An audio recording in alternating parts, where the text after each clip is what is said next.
Hello YouTube, this is Morgan Airspeed Prime here with my next The Promised Neverland manga review.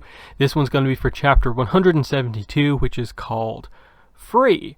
This was definitely an interesting chapter. I don't think I quite expected us to quite go down this road, but I think we were always expecting some sort of a Emma speech, because that's sort of been the direction the manga has been heading in, that Emma's speech will change people's minds, and that's what most of the entire chapter was about. It was basically this, I suppose, for Peter Rattray mainly, I think more so than the audience, surprised by the fact that the kids don't just want to kill him. They do actually want to talk. They want to try and resolve this in a different way, and not just have it be this revenge. You did this to us, you now deserve to be killed or punished or whatever. We'll see where they go from here, with regards to, I suppose, just the idea of, you set up straight away, Peter Rattray has a secret knife, Emma's going in to reach for his hand. Peter Rattray's been pretty insane up to now. I think, like, it's one thing if they just presented him as being just completely calculating in the last bunch of chapters. You'd be able to view this in one way, but just the fact that he's been going around like a madman, and the last bit of inner dialogue we get from him is like talking about, like, I'll bring you all down with me, you know, I'm your father, I'm all of your father because of the position that I'm in, you know, die with me, basically. It's a bit like, I can't see them just dropping his craziness and suddenly have a moment of clarity to agree to this, which leads me to believe that, like, he's going to attempt to probably kill Emma and might force the others to kill him, or, you know, Emma will block it in some way and he'll run off and get killed in some other way. I don't really know. I would honestly still feel like I'd be very shocked if this goes the way that this chapter seems to be going, where Peter Rattray just takes Emma's hand and, sort of like Isabella, is just on side for the rest of this. I don't really see that happening. Again, there's still a lot of things that still have to happen, mainly based around, you know, the one, the demon, king or god or whatever way you want to call him.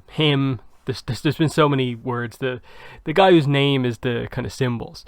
Everyone is just waiting for that, basically. And how does what Emma proposes here relate to that? As for Emma's speech itself, like, we'll get into it because I'll go through the chapter and, you know, read out most of it, I suppose. I think it's fine, but I also get the sort of complaints from some people of, like, yeah, this is a little sort of, as it's become a little bit of a trope of just the talk no jutsu, of just the special power of Emma is her ability to solve a problem just by talking about it in a very sort of like, okay, this is what the plot is type way. We've already sort of seen that to a degree already in the series, but it made sense to sort of come back now and just clarify the kids' thoughts on things, to get across that perspective of, you don't want the kids to be sort of like tainted by what they've done to achieve their freedom. You don't want them to be forever remembering the things that they had to do just to achieve their freedom, and, like, basically the life that they want in the human world outside of this whole environment, just to be sort of ruined by constantly remembering the events that led up to them achieving it. What it reminds me of a little bit is sort of the way, like, the Hunger Games ended, where it's like, you know, victory in the end, but, like, the characters are so sort of broken by, like, what happened in the end, that it's a bit like, oh, this is a bit of a down ending. It's sort of realistic, but it's very like, oh. But we'll see what they do. Let's go through it sort of page by page. We get a color page here, pretty interesting. And I don't think this was necessarily revealed at the end of the last chapter, that Peter Rattray had a knife, so it's sort of a reveal for this chapter that, like, okay, he has a knife hidden up his sleeve, and he again gets across the idea. Emma is the one who made the promise. The promise has not been implemented yet. If I kill Emma, the promise will be stopped. And then we get that basically repeated on the first like normal page. He says, please don't shoot me. And again, we just get reiterated, I've lost, it's over, there's no future for me. So he's given up. He thinks no matter what happens here, he's going to die. The kids have him cornered, and he thinks they're going to kill him. That because I suppose deep down he does understand why they would be angry at him, and that he feels the only way is for him to take them down with him, but either way he's going to die. That's just the position that he's in now that he's lost control. He says, they have a revolution and a glorious future waiting for them, while I'm about to fall from grace and go to hell. No, you are all done too. If I kill Emma, the promise will never be implemented. You'll go back to hell. I'm taking you all down with me. So that's his perspective. And then we get a really, really creepy panel, which I don't think you can just forget about, because Emma gives the speech that she gives a little bit later on. Come die with daddy, my children. And he just has this manic look. And we've seen this a few times. Like over the last few chapters, properly getting sort of Peter Rattray as a main character, he's done a few things like this that makes me think, like, are we really going to properly be able to get through to him when he's thinking things like this? He says, I was wrong. And, you know, it's the contrast between what he's saying versus what he's thinking. He's trying to sort of get her to come closer, act all innocent, but constantly thinking, you know, come closer and I can kill her. 3 more steps, 1 more step. Now... And then we get the sudden, you know, shock thing as Emma lowers the gun and says, we don't intend to kill you. We came here to talk to you. And he's immediately surprised by this. And he's like, well, is this some sort of a trick? And she just says, inviolable non-interference, which is a bit like, what? If you don't know what this means, it's basically like something that can't be violated, and then don't interfere with it. And she just explains that we won't retaliate or attack the Rattray clan in any way. In return, we want you to approve our freedom. We'll all go to the human world. We want you to approve and not get in the way, to leave us alone. And in his mind, he's thinking, an idiot, she's an idiot, she's going to let me live, she wants to talk, is she crazy, naive, she's naive, to the end, she's an idiot. And he's like, you're going to forgive me? Really, you're going to? Like, he just cannot believe the way things are sort of turning out. Again, I just find the wording of, like, inviolable non-interference just to be a little bit like, huh? Given that she then, in her next line of dialogue, has to explain it. Basically, exactly. But then we get like a quick flashback here to Gillian, I suppose, freaking out about the plan. I can't forgive them. No, I'm never going to forgive them. Which is in character for Gillian. We've seen her sort of like this before about a lot of these sort of situations. How could you? How could you feel sorry for them? Forgive them. And Emma just says, I can't forgive them. There's no way I can. I hate them. And this gets through to everyone. I miss Hugo and Lucas, what they did to Mary and them, Norman and his friends, the fact that they built that hunting ground and the system of the farms in this world. It's unforgivable. Chris hasn't woken up yet either. So just referencing a lot of the stuff that's happened that you may not remember if you haven't reread the series in a while, of like some of the kids have been killed along the way directly by sort of the Rattray clan with like Andrew's attack and stuff like that. You know, Chris is recovering. I think he has some sort of like infection from his wound that he got, and he's kind of recovering, but he hasn't woken up yet. All this sort of stuff. There's so many reasons for why they shouldn't forgive the Rattray clan. And that's what she says to him, cutting back to the present. I can't forgive you, but I don't want to resolve this by killing you. Hating, resenting, fearing, I don't want to do that anymore. All those feelings are things I don't want anymore. We want to smile, we want to be free. So I think in summation, this first line and a bit is basically the takeaway from her whole speech, is that they don't want to. They may be angry and they may hate the Rattray clan, but they know what it will lead to if they resort to killing the Rattray clan to get what they want. So they, as she says here, you know, they want to be free of everything, not just their fate or their circumstances, but also hate and fear as well. They don't want to be imprisoned by anything anymore. And this gets into the whole idea of, how would they feel after they've killed, the Rattray clan in cold blood? That would change things. It would forever be this thing on their conscience that they had to deal with the fact that they killed people to get their freedom. We cut back to the sort of flashback and the discussion here, because we want to be free.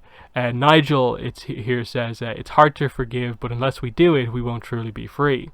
Oliver says, got it, but it won't be easy to get through to him. And Emma just says, even so, I don't want to abandon communicating. I want to talk it out. And Gillian seems like she's about to sort of, respond back, but she just says, Emma, you're such a softie. These are the words of a dreamer. But fine, bring it on. Let's go as far as we can. And even Emma is a bit surprised by, Gillian, being up for this. And they're all just like, we've come this far already. It's for our dear future. I don't want to regret anything. So they all get what she's saying, even if it is sort of the words of a dreamer. That's been the entire sort of premise of the show, is that yes, Emma is hyper overly idealistic, but they believe that they can accomplish it with her saying it, and they have been able to do a lot of that up to now, and that if they do it that way, if they accomplish sort of the borderline impossible, they'll get exactly what they want, and that's the importance here. But yeah, our sole objective is to have a discussion. So this was the plan all the time going in here. They didn't want to actually kill anyone as such, which is where we cut back to the demons all being like, oh, like, what, we're not dead, what's going on? That even though they shot at a lot of the demons, they didn't aim for their eyes at all. The gas was just knockout gas, all of that sort of stuff. They didn't kill anyone during the kind of entrance here. And here's where we get an interesting, kind of the second half of her speech here. The demons were only eating to live. Mom and the staff's only choice to survive was serving us to the demons. And Julius Rattray, of course, the Rattray clan member who, created the promise in the first place, betrayed his other kind of clan people to create the cattle children. And Julius Rattray just didn't want to see any more people die in war. We also kill in order to survive. We can't be indifferent to the suffering of Mom and Julius. I can't criticize them for being weak. I thought a lot about it. If demons weren't creatures that ate humans, maybe they could have been our friends. If I had been born in the Rattray clan, maybe I could have done something for the children. If you were born in Gracefield, could we have been friends? And throughout all of this, we get these sort of cuts to like what could have been, in a way of just, Emma just being able to talk to a demon out in the streets. Emma, as part of the Rattray clan, one of the heads of it, like, would she have done something different? Just thinking about all the scenarios of like, what if Peter Rattray was one of the just members in Gracefield, one of the cattle children. And it's just a sense of like acknowledging the position that these characters are in that, like, yes, they made choices to stick with the way things are, but that in so many ways all these characters are not free because of the system that they're in. That the demons, most of the demons, have to eat humans to live because of the system created by the other demons, and I suppose, and the Rattray clan. The moms come across as villains to a certain degree because they have to raise and then give away the children to be eaten, even though they themselves come from the same position. But the choice that they had was be eaten themselves or live longer but force themselves to do this terrible thing. And Emma gets that and understands that position, and can even understand Julius Rattray's position of this war that was just leading to the death of all these demons, all these humans. And say what you will about judging Peter Rattray, but his actions did end that war. It created this whole situation where basically certain family lines now only existed to be eaten, but it changed things and so on. And, I think it's a little weak that the one thing she adds in about themselves is just that, like, oh yeah, we also kill to survive. It's like, okay, that's very, like, direct and clear. And they're just creating the idea of, like, everything here is to survive. And they're trying to ultimately get to the point of, wait, Yeah, Peter Rattray isn't Julius Rattray, so he was born into the Rattray clan. He really didn't have any choice himself necessarily. It was either like be sort of ostracized by the Rattray clan and potentially, eaten by the demons, or do the role that his clan is meant to do, and that's like assist the demons in ruling the world. And he had to do that to survive. That's the point that they're making here, is just the sort of the position that he's in causing him to have to do something different to survive. The next page is kind of weird because the dialogue is fine, but the art, you sort of question what exactly is going on. So the dialogue is, just because our positions are different, we fight, denigrate, and hate each other. But if we take away our positions, if we could think that way, maybe we wouldn't have to hate each other. And then the weird thing here, and I think everyone's going to talk about this with this chapter, is it's clearly meant to be real world stuff, in that Emma is talking, but these are things Emma could not possibly have ever seen. So this is purely the manga using this line of dialogue from Emma to kind of say this about sort of real world events as well, because one of the panels has the words coronavirus written on the window. And it just is like, is this fourth wall breaking? Like, can we just say that, unless they're trying to get across the idea that in the Promised Neverland, the human world, which we basically know like very little about, is actually just the real world, and all this stuff has happened, including the virus. I'm not really sure. Like, is this page revealing us some of our first looks at the human world? Or is it actually being sort of fourth wall breaking and sort of making a statement about the real world? I don't know how I feel about that necessarily, in that, it probably should have just been panels that of the characters, basically, rather than trying to go overly real with it and make a statement and so on. Just because, a lot of people read the entertainment to like avoid the sort of real world kind of craziness going on, and then you bring it up like this, it just feels a little bit like, come on, a little bit attacked here, please. But anyway, she continues and says, to Rattray, you also had your own sense of justice as you protected the two worlds right. I was raised as food, and I can never ever forgive you for what you did to us, but there are people who were protected by the Rattray clan sacrificing us. I'm sure you had your own struggles, like protecting the world or choosing the world over your family. You also had a fate you were burdened with from the moment you were born. So that's the point I was making a little bit earlier on. And she's just trying to sort of understand the position that Peter Rattray is in, that like Emma, like Isabel, they were all born into these positions with the way that the world is. And so she's presenting the idea of like, you too can be free from this, if we work together and help each other.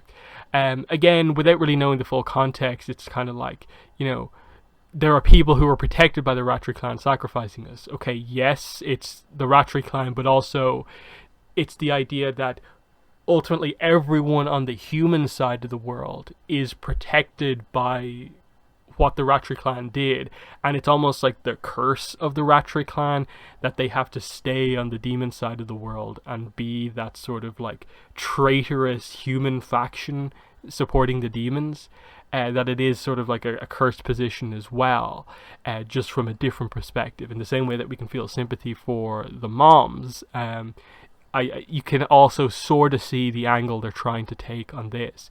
Like protecting the world, choosing the world over your family, and so on. Okay. And she just says, let's be free. We're all prisoners, the demons, humans, yes, both you and us, but the world will change. We can change it now. And she holds out her hand to Peter Rattray. She throws the gun down. Let's change. We do get a cut away to the one, which I think is quite interesting, and there's like gears and like a compass and some clocks. So is that a countdown that, like, if Peter Rattray agrees, the kind of promise could be met? that could be something pretty interesting if they do put a little bit of a twist on it or something like that, of like the activation kind of clause, the reward that Emma needs to give to the one is that, like, I'll make the promise happen if you can get your greatest villain to join you, or something like that. That would be an interesting twist on things, but that's probably a little bit too kind of perfect. Let's end the 1,000 years of suffering now. Let's live together, Peter Rattray. And so we just end on two big panels here. Emma reaching out her hand to Peter Rattray, and then Peter Rattray sort of shocked, sweating. I like the art on Peter Rattray here because you can clearly tell from his expression that it's not just what he's been like up to now before, of just calling Emma an idiot for thinking this way. He is honestly surprised and sort of trying to take in what she said to him. So it leaves some stuff open to see what happens next. Of course, I still completely can see the idea of, like, a lot of people just being like, yeah, he's going to try and stab Emma the second she actually tries to take his hand. In that it would almost feel like a little too easy if Peter Rattray just took her hand, that something would happen to cause it to cause the situation to change. Because if he does just take her hand, the plot's over, isn't it? Unless they're going to have Luvis come in and be the actual villain, but we don't really know the full extent of what's going on with him. Again, this is where it's probably about time to actually cover what the whole thing with the one was about. Cover the idea of what is the pathway into the human world, and how do we get there? What is the human world like? What are we actually trying to accomplish on a bigger level here? So definitely an interesting chapter. When I read this for the first time just before recording this video, I was definitely a little bit like, that is not what I expected. Like, just to have the big speech happen here and go down this path. I'm not someone who has a major problem with stuff like this, because I do think this resolving conflict in a way like this is a part of shonen. Yes, the big fights are great and they're ultimately key, but it's character that I think is the most important. And Naruto is my favorite series, and I'll always say that for me, like, yes, some of the fights are very good, but it is some of the conversation moments, the dialogue between, Naruto and the villains, that is the best. Like Naruto and Nagato talking in the aftermath of their fight. Again, one of the better fights, but I also feel one of the better dialogue sequences back and forth. Similarly, like the end of Naruto, big Naruto and Sasuke fight is great, but the importance, the significance is what the two say to each other in the aftermath of their fight. That's the resolution, not the fight itself. And so I sort of appreciate the Promised Neverland acknowledging that from the get-go, of like, Emma has always been a character who is like this, idealistic, and doesn't put fighting first above all else, wants everyone to live together, and doesn't really hold a grudge. So of course, this is completely in character. This does make complete sense. And while, yes, it is the more logical, realistic approach for them to just be like, have one of the kids, someone, just kill Peter Rattray and have it be done with. That would probably solve things so much easier. It's also, like they say here, they're not going to do that because of the type of characters all of the kids are. It would, like I say, sort of taint to a degree what they're trying to accomplish here, to just murder him like that. It was just never going to happen. And I think I said this a bunch of chapters ago, the second the kids had the gun pointed at, I think it was Oliver, had the gun pointed at Peter Rattray. They just were never going to pull the trigger. And unless they go down the path of really making Peter Rattray, like, attack them and force them into self-defense, I'm not really sure how we're going to get to the point where Peter Rattray is dead. If they do have him do it, I think he'll somehow get away and will run into something else, like some demon or group of demons. He'll get killed in some way, or like it'll be some sort of an accident where no one is blamed for it. would they go down the path of actually having, Emma get like actually badly injured here? I'm not really sure. That would definitely be something where you'd be like, oh, if she gets stabbed, then potentially that's where you get into the theory that the reward for the promise to the one is Emma's life, or the Emma's meat, or whatever you want to call it. That could be a way to get there, but we have to wait and see. Like I've said on a bunch of the chapters, I still flip flop almost every chapter between, are we like in the countdown to the end of the series, like we have like less than like 10 chapters left, or is there still 20-30 chapters to go? I'm really unsure, but it feels, the way they have been going, just overall, like we're getting towards the end. So, I don't know exactly what's going to happen next, but I think we're building towards the ending. There's a reason why they showed the one again. It's because they're referencing the promise again. It's going to have to come up. We'll see how it plays out. So, overall, I'd say, while this is absolutely one of those chapters where I will absolutely understand why anyone has an issue with this, of the big speech from Emma, it not being quite the direction that they wanted. I personally am okay with it because I think it fits in the series and what the series is going for, and its approach, its ideology in a way. My only issue with this chapter, I think, is what they were trying to accomplish with the art on the page that has the reference to the virus. I'm not sure about that with the whole fourth wall breaking, and even if it is meant to just be like, oh, this is what the actual human world looks like, this stuff happened, it still feels a bit like, why are you referencing something so real world, like recent?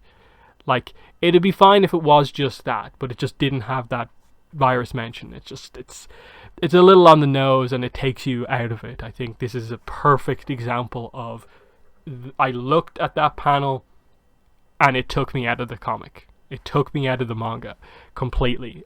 So that's definitely a questionable choice for me.